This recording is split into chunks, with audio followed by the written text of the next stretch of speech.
Bonjour à tous, bienvenue sur ma chaîne. Je vous accueille aujourd'hui en forêt, dans le Périgord noir.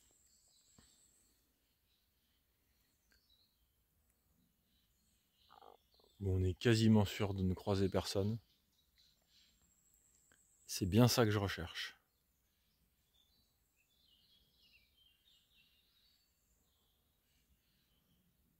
L'idéal pour venir camper, se ressourcer et s'écarter du monde moderne et ses tumultes.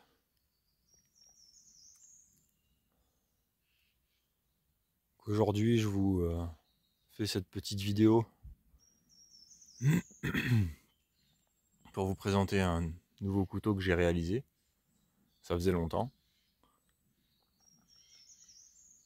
J'ai été pas mal pris. Et là, j'ai l'occasion de vous faire une petite vidéo en forêt. Donc, on va se poser par là. Et je vais vous présenter mon dernier couteau. Donc, si vous me suivez sur les réseaux sociaux, vous l'avez déjà vu. Et sinon, je vais vous le présenter. Donc là, il est bien dans son élément.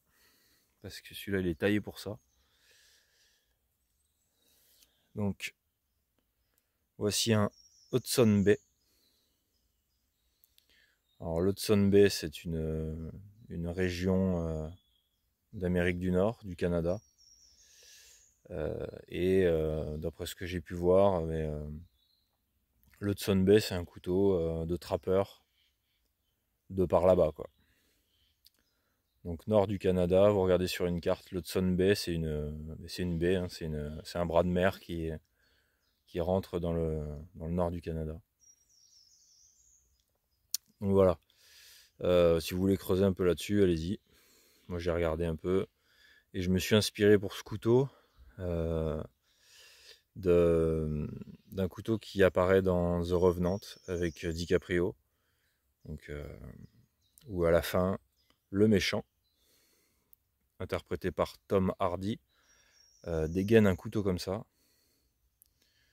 J'ai fait plusieurs fois arrêt sur image et je l'ai dessiné pour arriver à ce résultat-là. Je l'ai trouvé magnifique dans le film, bien qu'on le voit vraiment rapidement. Je l'ai dessiné et puis je l'ai un peu remodelé à ma façon, quoi. Mais en gros, voilà, ça ressemble un peu à ça. Donc on a là un couteau de camp, un couteau de chasse si on veut, mais on en fait bien ce qu'on veut.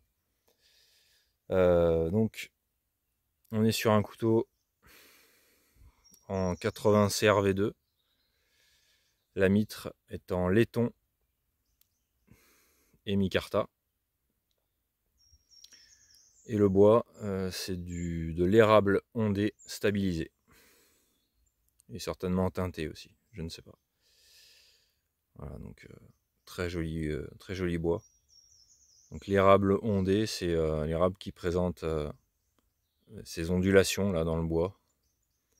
Donc, des infos que j'ai pu glaner, c'est un érable sur 1000 qui présente des ondulations dans son bois.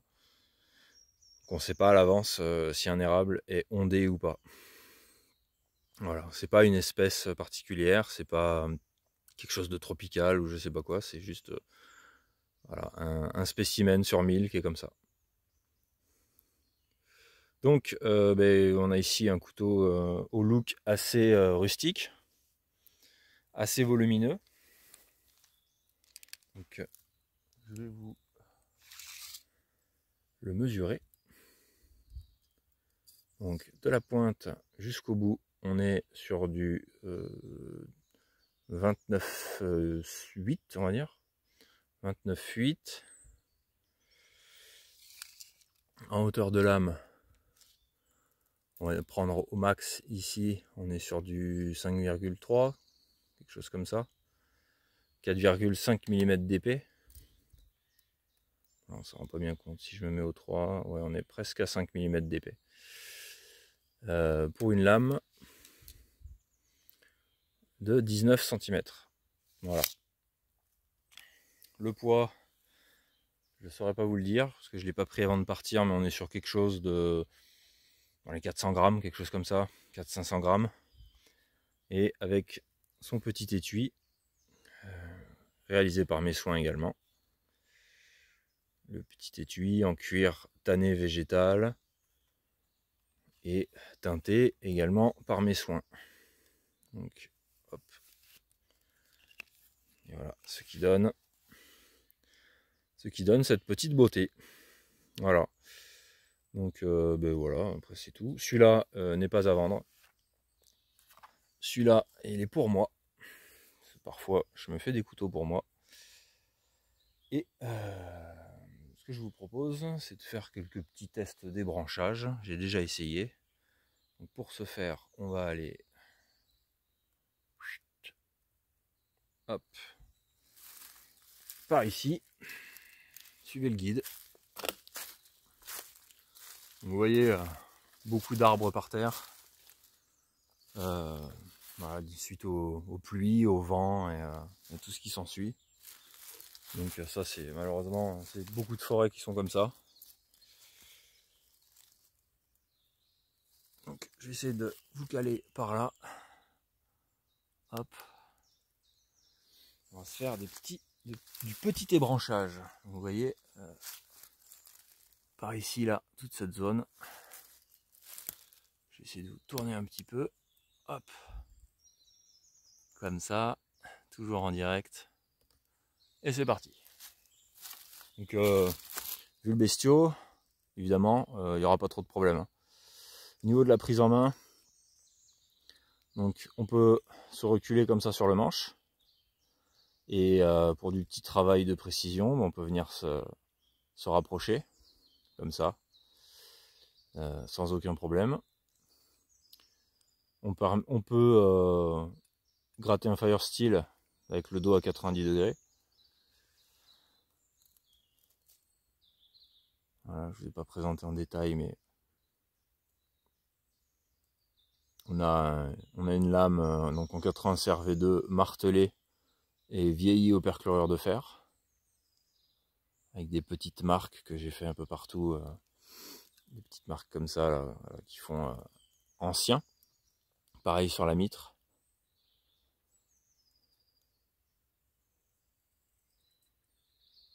On est sur du beau bébé quoi. Là aussi le clip point je l'ai martelé un peu, pour que ça fasse un peu chouette. Et après ici là, j'ai gardé une arête vive à 90 degrés si on veut venir gratter un fire steel. Voilà, allez, ça dégage.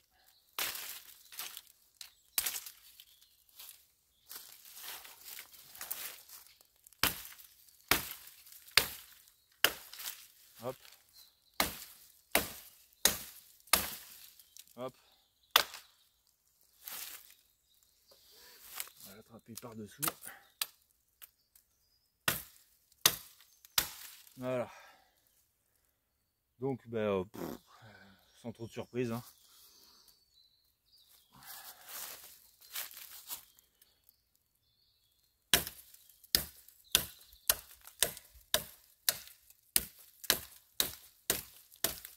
Voilà, je n'étais pas très à l'aise pour celle-là. Sans trop de surprise, et ben, voilà, ça coupe hein, évidemment. Je ne fais pas souvent des tests de coupe. Parce qu'un couteau c'est quand même fait pour couper, donc ça me paraît logique que ça coupe quoi. Maintenant, si on veut, on peut faire des petits tests de coupe pour mettre à l'épreuve. Mais moi je sais ce que valent mes couteaux. Je sais qu'ils coupent quoi. Donc écoutez, si vous voulez plus de tests de coupe, n'hésitez pas. Je vous referai une petite vidéo un peu plus préparée, test de coupe. À la limite, ce qu'on peut faire si vous voulez. Je vois. Hop.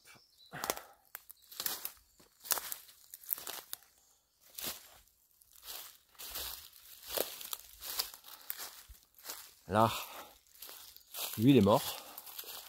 Vous voyez cette branche là, celle-ci, hop, elle grimpe. Et ça c'est mort. Le reste de l'arbre, bon, est en sommeil évidemment parce qu'on n'est pas encore au printemps. Donc ce qu'on peut faire, hop,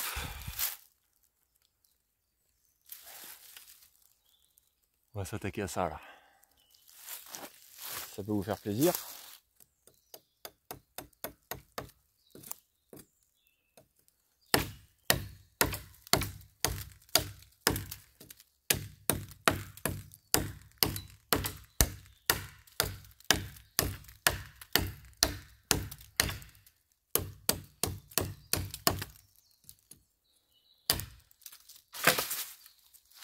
Sans surprise.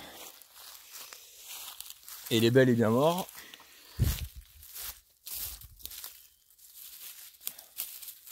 Parce qu'en tombant, il s'est carrément cassé.